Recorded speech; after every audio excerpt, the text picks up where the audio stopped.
संविधान को तुम भूल ही बैठी हो। तो मेरी एक रिक्वेस्ट है, हम्बल रिक्वेस्ट, कि कृपया करके संविधान पाठ को पढ़ लीजिएगा और कुछ सीख लीजिएगा। धन्यवाद। जय भीम। जय भीम साथियों। जैसे कि आज 11 सितंबर 2022 को ये जो संविधान का काव्य पाठ किया गया और ये काफ़ी हर्षोल्लास का दिन है आज। और ये भारत का प्रथम बुद्ध विहार है जहाँ से इसको शुरुआत किया गया।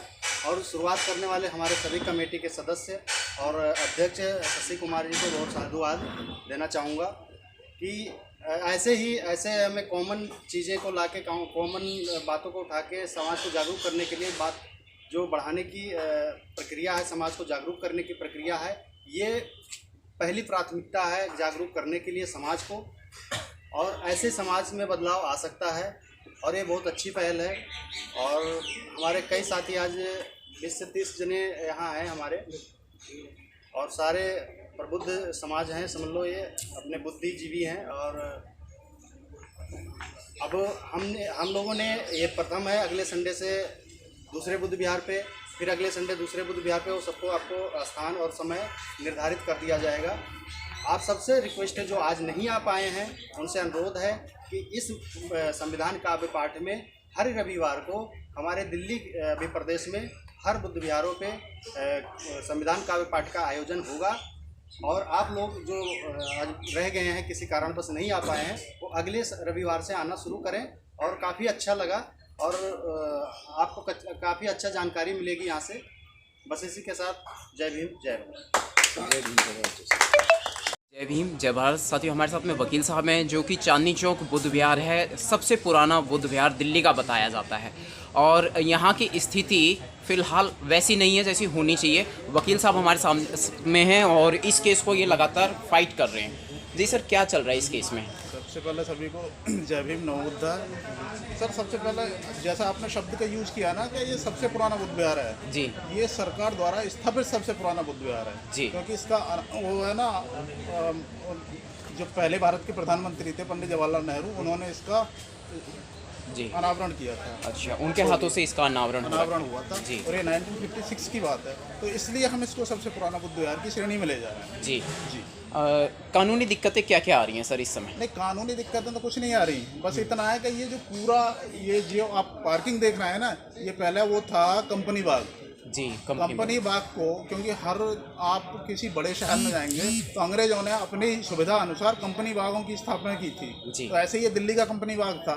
अंग्रेजों के जाने के बाद जब सरकार का होल्ड इस भूमि पे हुआ तो सरकार ने क्या किया, एक तो गांधी मैदान नाम रखा इसका, तो गांधी की मूर्ति लगा दी, एक यहाँ पे गौतम बुद्ध की मूर्ति लगा दी जी। तो अब गौतम बुद्ध की मूर्ति लगने के बाद क्या हुआ कि इस स्थान पर ये जितना आप पार्किंग का जो क्षेत्र देख रहे हैं, ये सब इन लोगों ने घुमा फिराओं ने इसको कब्जा कर लिया। और बल्कि ये सारा का सारा ये लॉर्ड बुद्धा पार्क के नाम से था जी। ठीक। अब क्या हुआ, कुछ जो हमारे जागरूक लोग थे जो पुराने समय में 1970-80 में वो लोग लड़ते रहे, लड़ने के बाद आज इस मतलब स्टेज पर पहुंचे हैं कि लगभग 250 गज जमीन के आसपास है, इसकी बाउंड्री करके हमारे लिए छोड़ दी गई है जी। तो अब हम सरकार से एडवर्स पोजेशन के आधार पर टाइटल सूट के लिए गए हैं जी। और हमने the Buddha society of India को जो जितने और छोटे छोटे संगठन हैं उनकी मदर के रूप में डिक्लेयर करने के बाद ठीक, हम ये कहना चाह रहे हैं कि हम इस जो बुद्ध विहार है इसके संरक्षण हमें दे दिया जाए जी।